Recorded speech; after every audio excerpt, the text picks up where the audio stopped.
Hello नमस्कार प्यारे साथियों। मैं सुरेंद्र चौधरी प्रियंका सिंह तोमर यूट्यूब चैनल पे आपका एक बार फिर स्वागत करता हूं। और आज क्लास 10th का दूसरा टॉपिक हम पढ़ेंगे वन एवं वन्यजीव संसाधन। आइए स्टार्ट करते हैं। नारक मेरे ईश्वर लेपचाव की दुनिया में आप संगीत के जनक हैं। ओह नारक मेरे ईश्वर, मुझे स्वयं को आपको समर्पित करने दें। मुझे आप अपना संगीत झरनों, नदियों, पर्वतों, वनों, कीटों और जानवरों से ग्रहण करने दें। मुझे आप अपना संगीत मधुर समीर से ग्रहण करने दें और इसे आपको ही समर्पित करने दें। ये पश्चिम बंगाल के उत्तरी भागों का लेपचा लोक संगीत है। इस ग्रह पर हम सूक्ष्म जीवाणुओं और बैक्टीरिया, जोंक से लेकर वटवृक्ष, हाथी और ब्लू व्हेल तक करोड़ों दूसरे जीवधारियों के साथ रहते हैं। यह पूरा आवासीय स्थल जिस पर हम रहते हैं अत्यधिक जैव विविधताओं से भरा हुआ है। मानव और दूसरे जीवधारी एक जटिल पारिस्थितिकी तंत्र का निर्माण करते हैं जिसका हम मात्र एक हिस्सा हैं और अपने अस्तित्व के लिए इसके विभिन्न तत्वों पर निर्भर करते हैं। उदाहरणतया वायु जिसमें हम सांस लेते हैं, जल जिसे हम पीते हैं और मृदा जो अनाज पैदा करती है जिसके बिना हम जीवित नहीं रह सकते। पौधे, पशु और सूक्ष्म जीवी इनका पुनः सृजन करते हैं। वन पारिस्थितिकी तंत्र में महत्वपूर्ण भूमिका निभाते हैं क्योंकि ये प्राथमिक उत्पादक हैं जिन पर दूसरे जीव निर्भर रहते हैं। वन्य जीवन और कृषि फसल उपजातियों में अत्यधिक जैव विविधताएं पाई जाती हैं। यह आकार और कार्य में विभिन्न हैं परंतु अंतर्निर्भरताओं के जटिल जाल द्वारा एक तंत्र में गुथी हुई हैं। भारत में वनस्पति जात और प्राणी जात यदि आप आसपास नज़र दौड़ाते हैं तो आप पाएंगे कि कुछ ऐसे प्राणी और पौधे हैं जो आपके क्षेत्र में ही पाए जाते हैं। विश्व में भारत जैव विविधता के संदर्भ में विश्व के सबसे समृद्ध देशों में से एक है। यहाँ विश्व की सारी जैव उपजातियों की 8% संख्या लगभग 16 लाख पाई जाती है। ये अभी खोजी जाने वाली उपजातियों से 2 या 3 गुना है। आप पहले ही भारत में पाए जाने वाले वनों और वन्यजीव संसाधनों के क्षेत्रफल और किस्मों के बारे में पढ़ चुके हैं। आपने सोचा होगा कि इन संसाधनों का आपके दैनिक जीवन में क्या महत्व है। ये विविध वनस्पति जात और प्राणी जात हमारे हर रोज़ के जीवन में इतने गुथे हुए हैं कि हम इनकी कद्र नहीं करते, परंतु पर्यावरण के प्रति हमारी असंवेदना के कारण पिछले कुछ समय से इन संसाधनों पर भारी दबाव बढ़ा है। कुछ अनुमान यह कहते हैं कि भारत में 10% वनस्पति जात और 20% स्तनधारियों को लुप्त होने का खतरा है। इनमें से कई उपजातियों को तो नाजुक अवस्था में हैं और लुप्त होने के कगार पर हैं। इनमें चीता, गुलाबी सिर वाली बतख, पहाड़ी कोयल और जंगली चित्तूर, चित्तीदार उल्लू और मधुका इंसिग्निस महुआ की जंगली किस्म और होवर्डिया हेप्टान्यूरॉन घास की प्रजाति जैसे पौधे शामिल हैं। वास्तव में कोई भी नहीं बता सकता कि अब तक कितनी प्रजातियां लुप्त हो चुकी हैं। आज हमारा ध्यान अधिक बड़े और दिखाई देने वाले प्राणियों और पौधे के लुप्त होने पर अधिक केंद्रित है, परंतु छोटे प्राणी जैसे कीट और पौधे भी महत्वपूर्ण हैं। लुप्त होते वन। भारत में जिस पैमाने पर वन कटाई हो रही है वह विचलित कर देने वाली बात है। देश में वन आवरण के अंतर्गत अनुमानित 79.42 मिलियन हेक्टेयर क्षेत्रफल है। यह देश के कुल भौगोलिक क्षेत्रफल का 24.16% हिस्सा है। सघन वन 12.2%, खुला वन 9.14% और mangrove one 0.14%। State of forest report ये 2015 के आंकड़े हैं। अनुसार 2013 के सघन वनों के क्षेत्र में 3775 वर्ग किलोमीटर की वृद्धि हुई है, परंतु वन क्षेत्र में यह वृद्धि वन संरक्षण उपायों, प्रबंधन की भागीदारी तथा वृक्षारोपण से हुई है। आओ हम विभिन्न प्रकार के पौधे और प्राणियों की जातियों के बारे में पता लगाएं। अंतर्राष्ट्रीय प्राकृतिक संरक्षण और प्राकृतिक संसाधन संरक्षण संघ IUCN के अनुसार इनको निम्नलिखित श्रेणियों में विभाजित किया जा सकता है। सामान्य जातियाँ, ये वे जातियाँ हैं जिनकी संख्या जीवित रहने के लिए सामान्य मानी जाती है, जैसे पशु, साल, चीड़ और कृंतक इत्यादि। संकटग्रस्त जातियाँ, ये वे जातियाँ हैं जिनके लुप्त होने का खतरा है, जिन विषम परिस्थितियों के कारण इनकी संख्या कम हुई है। यदि वे जारी रहते हैं तो इन जातियों का जीवित रहना कठिन है। काला हिरण, मगरमच्छ, भारतीय जंगली गधा, गैंडा, शेर, पूंछ वाला बंदर, संगाई, मणिपुरी हिरण इत्यादि इस प्रकार की जातियों के उदाहरण हैं। सुवेद जातियाँ, ये वे जातियाँ हैं जिनकी संख्या घट रही है। यदि इनकी संख्या पर विपरीत प्रभाव डालने वाली परिस्थितियां नहीं बदली जाती और इनकी संख्या घटती रहती है तो यह संकटग्रस्त जातियों की श्रेणी में शामिल हो जाएंगी। नीली भेड़, एशियाई हाथी, गंगा नदी की डॉल्फिन इत्यादि इस प्रकार की जातियों के उदाहरण हैं। दुर्लभ जातियाँ, इन जातियों की संख्या बहुत कम या सुवेद है और यदि इनको प्रभावित करने वाली विषम परिस्थितियां नहीं परिवर्तित होती तो यह संकटग्रस्त जातियों की श्रेणी में आ सकती है। स्थानिक जातियाँ, प्राकृतिक या भौगोलिक सीमाओं के अलग विशेष क्षेत्रों में पाई जाने वाली जातियाँ। अंडमानी टील, निकोबारी कबूतर, अंडमानी जंगली सूअर और अरुणाचल के मिथुन इन जातियों के उदाहरण हैं। लुप्त जातियाँ, ये वे जातियाँ हैं जो इनके रहने के आवासों में खोज करने पर अनुपस्थित पाई गई हैं। ये उपजातियाँ स्थानीय क्षेत्र, प्रदेश, देश, महाद्वीप या पूरी पृथ्वी से ही लुप्त हो गई हैं। ऐसी उपजातियों में एशियाई चीता और गुलाबी सिर वाली बतख शामिल है।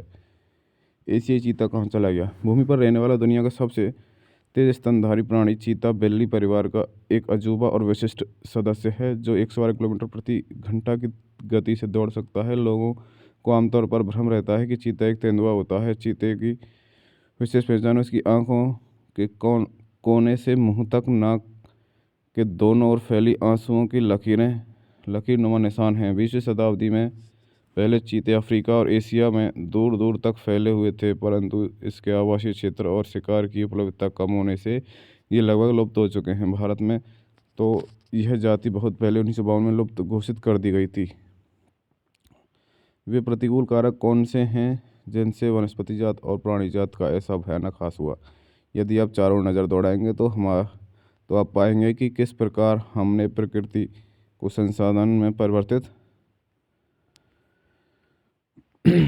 कर दिया है। हमें लकड़ी, छाल, पत्ते, रबड़, दवाइयाँ, भोजन, ईंधन, चारा, खाद इत्यादि प्रत्यक्ष अथवा परोक्ष रूप से वनों और वन्य जीवन से प्राप्त होता है। इसलिए हम ही हैं जिन्होंने वन और वन्य जीवन को नुकसान पहुंचाया है। भारत में वनों को सबसे बड़ा नुकसान उपनिवेश काल में रेल लाइन, कृषि व्यवसाय, वाणिज्य, वानिकी और खनन क्रियाओं में वृद्धि से हुआ है। स्वतंत्रता प्राप्ति के बाद भी वन संसाधनों के सिकुड़ने से कृषि का फैलाव महत्वपूर्ण कारकों में से एक रहा है। भारत में वन सर्वेक्षण के अनुसार 1951 और 1980 के बीच लगभग 26,200 वर्ग किलोमीटर वन क्षेत्र कृषि भूमि में परिवर्तित किया गया। अधिकतर जनजातीय क्षेत्रों, विशेषकर पूर्वोत्तर और मध्य भारत में स्थानांतरी झूम खेती अथवा स्लैश एंड बर्न खेती के चलते वनों की कटाई या निम्नीकरण हुआ है।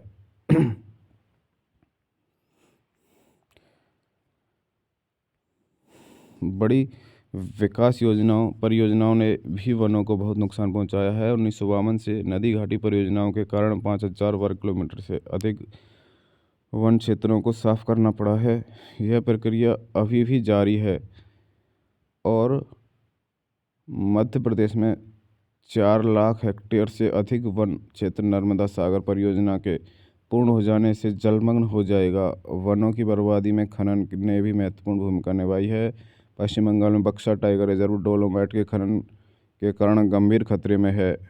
इसने कई प्रजातियों के प्राकृतिक आवासों को नुकसान पहुंचाया है और कई जातियों, जिससे भारतीय हाथी भी शामिल है, के आवागमन मार्ग को बाधित करता है। बहुत से वन अधिकारी और पर्यावरणविद यह मानते हैं कि वन संसाधनों की बर्बादी में पशुचारण और ईंधन के लिए लकड़ी कटाई मुख्य भूमिका निभाते हैं। यद्यपि इसमें कुछ सच्चाई हो सकती है, परंतु चारे और ईंधन हेतु लकड़ी की आवश्यकता पूर्ति मुख्यतः पेड़ों की टहनियाँ काटकर की जाती है, न कि पूरे पेड़ को काटकर। वन पारिस्थितिकीय तंत्र देश के मूल्यवान वन पदार्थों, खनिजों और अन्य संसाधनों के संचय कोष हैं जो तेजी से विकसित होती औद्योगिक शहरी अर्थव्यवस्था की मांग की पूर्ति के लिए बहुत महत्वपूर्ण हैं। ये आरक्षित क्षेत्र अलग अलग लोगों के लिए अलग अलग मायने रखते हैं और विभिन्न वर्गों के बीच संघर्ष के लिए अनुकूल परिस्थिति पैदा करते हैं। हिमालयन यव संकट में, हिमालयन यव चीड़ की प्रकार का सदाबहार वृक्ष एक औषधीय पौधा है जो हिमाचल प्रदेश और अरुणाचल प्रदेश के कई क्षेत्रों में पाया जाता है। पेड़ की छाल, पत्तियों, टहनियों और जड़ों से टकसोल नामक रसायन निकाला जाता है तथा इससे कुछ कैंसर रोगों के उपचार के लिए उपयोग किया जाता है। इससे बनाई गई दवाई विश्व में सबसे अधिक बिकने वाली कैंसर औषधि है। इसके अत्यधिक निष्कासन से एक वनस्पति जाति को खतरा पैदा हो गया है। पिछले एक दशक में हिमाचल प्रदेश और अरुणाचल प्रदेश में विभिन्न क्षेत्रों में यह चारों पेड़ सूख गए हैं। भारत में जैव विविधता को कम करने वाले कारकों में वन्यजीव के आवास का विनाश, जंगली जानवरों को मारना व आखेटन, पर्यावरणीय प्रदूषण व विषाक्तीकरण और दावानल आदि शामिल हैं। पर्यावरण विनाश के अन्य मुख्य कारकों में संसाधनों का असमान बंटवारा व उनका असमान उपभोग और पर्यावरण के रखरखाव की जिम्मेदारी में असमानता शामिल है। आमतौर पर विकासशील देशों में पर्यावरण विनाश का मुख्य दोषी अत्यधिक जनसंख्या को माना जाता है। यद्यपि एक अमेरिकी नागरिक का औसत जन संसाधन उपभोग एक सोमाली नागरिक के औसत उपभोग से 40 गुना ज़्यादा है। इसी प्रकार शायद भारत में के 5% धनी लोग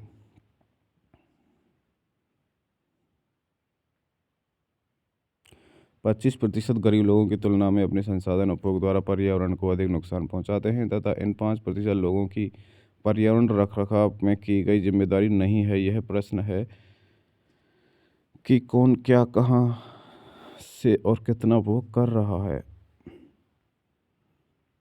वनों और वन्यजीवन का विनाश मात्र जीव विज्ञान का विषय ही नहीं है। जैव संसाधनों का विनाश सांस्कृतिक विविधता के विनाश से जुड़ा हुआ है। जैव विनाश के कारण कई मूल जातियां और वनों पर आधारित समुदाय निर्धन होते जा रहे हैं और आर्थिक रूप से हाशिए पर पहुंच गए हैं। यह समुदाय खाने पीने, औषधि, संस्कृति, अध्यात्म इत्यादि के लिए वनों और वन्यजीवों पर निर्भर हैं। गरीब वर्ग में भी महिलाएं पुरुषों की तुलना में अधिक प्रभावित हैं। कई समाजों में खाना, चारा, जल और अन्य आवश्यकता की वस्तुओं को इकट्ठा करने की मुख्य जिम्मेदारी महिलाओं की ही होती है। जैसे ही इन संसाधनों की कमी होती जा रही है, महिलाओं पर कार्य का भार बढ़ता जा रहा है और कई बार तो उनके संसाधन इकट्ठा करने के लिए 10 किलोमीटर से भी अधिक पैदल चलना पड़ता है। इससे उन्हें गंभीर स्वास्थ्य समस्याएं झेलनी पड़ती हैं।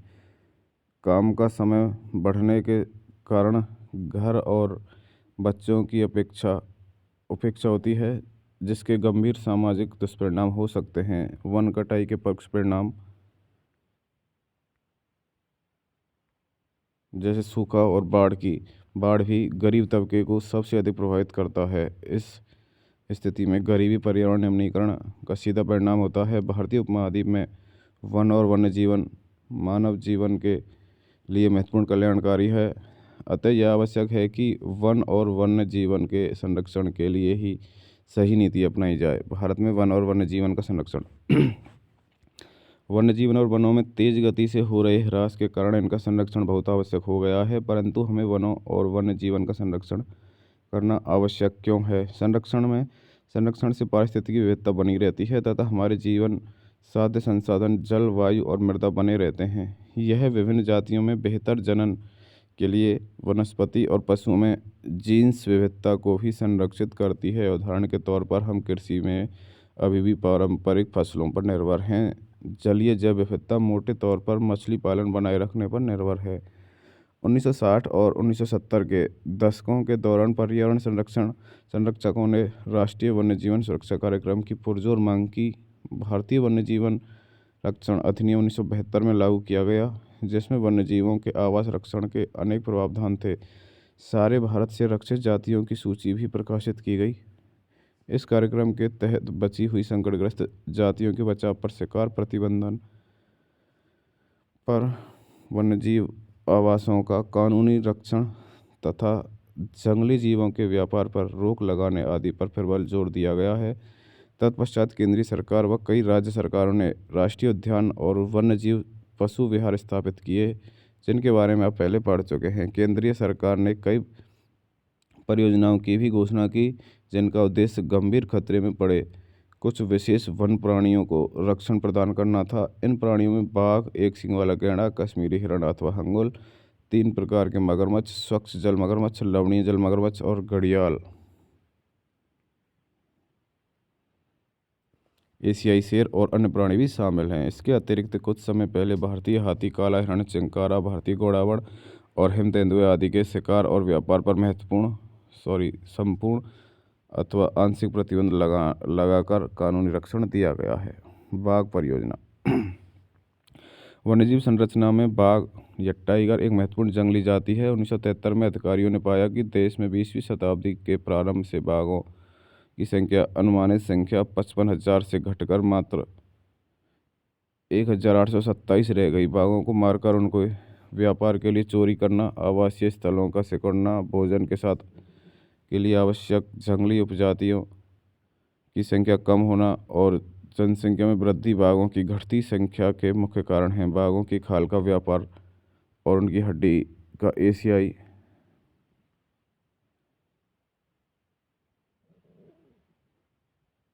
एशियाई देशों में परंपरागत औषधियों में प्रयोग के कारण यह जाति विलुप्त होने की कगार पर पहुंच गई है। चूंकि भारत और नेपाल दुनिया की 2/3 बाघों की आवास उपलब्ध कराते हैं, अतः ये देश की शिकार, चोरी और गैरकानूनी व्यापार करने वालों के मुख्य निशाने पर हैं। प्रोजेक्ट टाइगर विश्व की बेहतरीन वन्यजीव परियोजनाओं में से एक है और इनकी शुरुआत 1973 में हुई।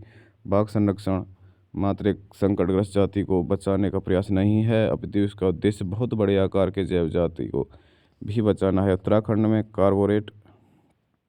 कॉर्बेट राष्ट्रीय उद्यान, पश्चिम बंगाल में सुंदरवन राष्ट्रीय उद्यान, मध्य प्रदेश में बांधवगढ़ राष्ट्रीय उद्यान, राजस्थान में सरिस्का वन्यजीव पशु विहार, असम में मानस बाघ रिजर्व और केरल में पेरियार बाघ रिजर्व भारत में बाघ संरक्षण परियोजनाओं के उदाहरण हैं। आजकल संरक्षण परियोजनाएं जैव विविधताओं पर केंद्रित होती हैं, न कि इसके विभिन्न घटकों पर। संरक्षण के विभिन्न तरीकों की गहनता से खोज की जा रही है। संरक्षण नियोजन में कीटों को भी महत्व मिल रहा है। वन्यजीव अधिनियम 1980 और 86 के तहत सैकड़ों तितलियों, पतंगों, भृंगों और एक ड्रैगन फ्लाई को भी संरक्षित जातियों में शामिल किया गया। 1991 में पौधों की भी 6 जातियां पहली बार इस सूची में रखी गई हैं। वन और वन्यजीव संसाधनों के प्रकार और वितरण। यदि हम वन और वन्यजीव संसाधनों को संरक्षित करना चाहें तो उनका प्रबंधन, नियंत्रण और विनियमन अपेक्षाकृत कठिन है। भारत में अधिकतर वन और वन्य जीवन या तो प्रत्यक्ष रूप से सरकार के अधिकार क्षेत्र में है या वन विभाग अथवा अन्य विभागों के जरिए सरकार के प्रबंधन में है। उन्हें निम्नलिखित वर्गों में बांटा गया है। आरक्षित वन। देश में आधे से अधिक वन क्षेत्र आरक्षित वन घोषित किए गए हैं। जहां तक वन और वन्य प्राणियों के संरक्षण की बात है, आरक्षित वनों को सर्वाधिक मूल्यवान माना जाता है। घड़ियाल ऑन द ब्रिंक। दूसरा है रक्षित वन। वन विभाग के अनुसार देश के कुल वन क्षेत्र का 1/3 हिस्सा रक्षित है। इन वनों को और अधिक नष्ट होने से बचाने के लिए इनकी सुरक्षा की जाती है। अवर्गीकृत वन। अन्य सभी प्रकार के वनों और बंजर भूमि जो सरकार, व्यक्तियों और समुदायों के स्वामित्व में होते हैं, अवर्गीकृत वन कहलाते हैं। आरक्षित और रक्षित वन ऐसे स्थायी वन होते हैं जिनका रखरखाव इमारती लकड़ी, अन्य वन पदार्थों और उनके बचाव के लिए किया जाता है। मध्य प्रदेश में स्थायी वनों के अंतर्गत सर्वाधिक क्षेत्र है, जो कि प्रदेश के कुल वन क्षेत्र का भी 75% है। इसके अतिरिक्त जम्मू और कश्मीर, आंध्र प्रदेश, उत्तराखंड, केरल, तमिलनाडु, पश्चिम बंगाल और महाराष्ट्र में भी कुल वनों में एक बड़ा अनुपात आरक्षित वनों का है, जबकि बिहार, हरियाणा, पंजाब, हिमाचल प्रदेश, उड़ीसा और राजस्थान में कुल वनों में रक्षित वनों का एक बड़ा अनुपात है। पूर्वोत्तर के सभी राज्यों में और गुजरात के अधिकतर वन क्षेत्र अवर्गीकृत वन हैं तथा स्थानीय समुदायों के प्रबंधन में हैं। समुदाय और वन संरक्षण। वन संरक्षण की नीतियाँ हमारे देश में कोई नई बात नहीं है। हम आमतौर पर इस बात में से अनजान हैं कि वन हमारे देश के कुछ मानव प्रजातियों के आवास भी हैं। भारत के कुछ क्षेत्रों में तो स्थानीय समुदाय सरकारी अधिकारियों के साथ मिलकर अपने आवास स्थलों के संरक्षण में जुटे हैं, क्योंकि इसी से ही दीर्घकाल में उनकी आवश्यकताओं की पूर्ति हो सकती है। सरिस्का बाघ रिजर्व में राजस्थान के गांवों के लोग वन्य जीव रक्षण अधिनियम के तहत वहां के खनन कार्य बंद करवाने के लिए संघर्षरत हैं। कई क्षेत्रों में लोग स्वयं वन्य जीव आवासों की रक्षा कर रहे हैं और सरकार की ओर से हस्तक्षेप भी स्वीकार नहीं कर रहे हैं। राजस्थान के अलवर ज़िले में 5 गाँव के लोगों ने तो 1200 हेक्टेयर वन भूमि भैरव देव डाकन सेंचुरी घोषित कर दी, जिसके अपने ही नियम कानून हैं जो शिकार वर्जित है करते हैं तथा बाहरी लोगों की घुसपैठ से यहाँ के वन्य जीवन को बचाते हैं। पवित्र पेड़ों के झुरमुट विविध और दुर्लभ प्रजातियों की संपत्ति। प्रकृति की पूजा सदियों पुराना जनजातीय विश्वास है जिसका आधार प्रकृति के हर रूप की रक्षा करना है। इन्हीं विश्वासों के विभिन्न वनों को मूल एवं कौमार्य रूप में बचा कर रखा है। इन्हें पवित्र पेड़ों के झुरमुट देवी देवताओं के वन कहते हैं। वनों के इन भागों में या तो वनों के ऐसे बड़े भागों को स्थानीय लोग ही घुसते हैं तथा न ही किसी और को छेड़छाड़ करने देते हैं। कुछ समाज कुछ विशेष पेड़ों की पूजा करते हैं और आदिकाल से उनका संरक्षण करते आ रहे हैं। छोटा नागपुर क्षेत्र में मुंडा और संथाल जनजाति महुआ और कदम के पेड़ों की पूजा करते हैं।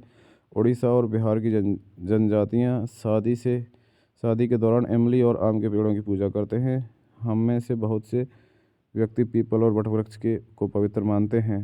भारतीय समाज में अनेक संस्कृतियां हैं और प्रत्येक संस्कृति में प्रकृति और इसकी कृतियों को संरक्षित करने के अपने पारंपरिक तरीके हैं। आमतौर पर झरनों, पहाड़ियों, चोटियों, पेड़ों और पशुओं को पवित्र मानकर उनका संरक्षण किया जाता है। आप अनेक मंदिरों के आसपास बंदर और लंगूर पाएंगे। उपासक उन्हें खिलाते पिलाते हैं और मंदिर के भक्तों में गिनते हैं। राजस्थान में बिश्नोई गांव के आसपास आप काले हिरण, चिंकारा, नीलगाय और मोरों के झुंड देख सकते हैं जो वहां के समुदाय का अभिन्न हिस्सा हैं और कोई उनको नुकसान नहीं पहुंचाता। हिमालय में प्रसिद्ध चिपको आंदोलन कई क्षेत्रों में वन कटाई रोकने में ही कामयाब नहीं रहा, अपितु यह भी दिखाया कि स्थानीय पौधों की जातियों को प्रयोग करके सामुदायिक वनीकरण अभियान को सफल बनाया जा सकता है। पारंपरिक संरक्षण तरीकों को पुनर्जीवित अथवा पारिस्थितिकी कृषि के नए तरीकों का विकास अब व्यापक हो गया है। टिहरी में किसानों का बीज बचाओ आंदोलन और नवदान ने दिखा दिया है कि रासायनिक उर्वरकों के प्रयोग के बिना भी विविध फसल उत्पादन द्वारा आर्थिक रूप से व्यवहार्य कृषि उत्पादन संभव है। भारत में संयुक्त वन प्रबंधन कार्यक्रम रक्षित वनों के प्रबंध और पुनर्निर्माण में स्थानीय समुदाय की भूमिका के महत्व को उजागर करते हैं। औपचारिक रूप से में इन कार्यक्रमों की शुरुआत 1988 में हुई जब उड़ीसा राज्य ने संयुक्त वन प्रबंधन का पहला प्रस्ताव पास किया। वन विभाग के अंतर्गत संयुक्त वन प्रबंधन क्षरित वनों के बचाव के लिए कार्य करता है और इसमें गांव के स्तर पर संस्थाएं बनाई जाती हैं जिसमें ग्रामीण और वन विभाग के अधिकारी संयुक्त रूप से कार्य करते हैं। इसके बदले वे समुदाय मध्य स्तरीय लाभ जैसे गैर इमारती वन उत्पादों के हकदारी होते हैं तथा सफल संरक्षण को प्राप्त इमारती लकड़ी लाभ में भी भागीदारी होते हैं। भारत में पर्यावरण के विनाश और पुनर्निर्माण की क्रियाशीलताओं में से सीख मिलती है कि स्थानीय समुदायों को हर जगह प्राकृतिक संसाधन प्रबंधन में शामिल करना चाहिए, परंतु स्थानीय समुदायों को फैसले लेने की प्रक्रिया में मुख्य भूमिका में आने में अभी देर है। अतः वे ही विकास क्रियाएं मान्य होनी चाहिए जो जनमानस पर केंद्रित हों, पर्यावरण हितैषी हों और आर्थिक रूप से प्रतिफल हों। तो ये था दोस्तों आपका दूसरा टॉपिक। वीडियो यदि आपको हेल्पफुल लग रहे हों तो हमारे चैनल को सब्सक्राइब करना ना भूलें और लाइक, कमेंट, शेयर करके अपने अनुभव हमसे साझा ज़रूर करें। Thank you.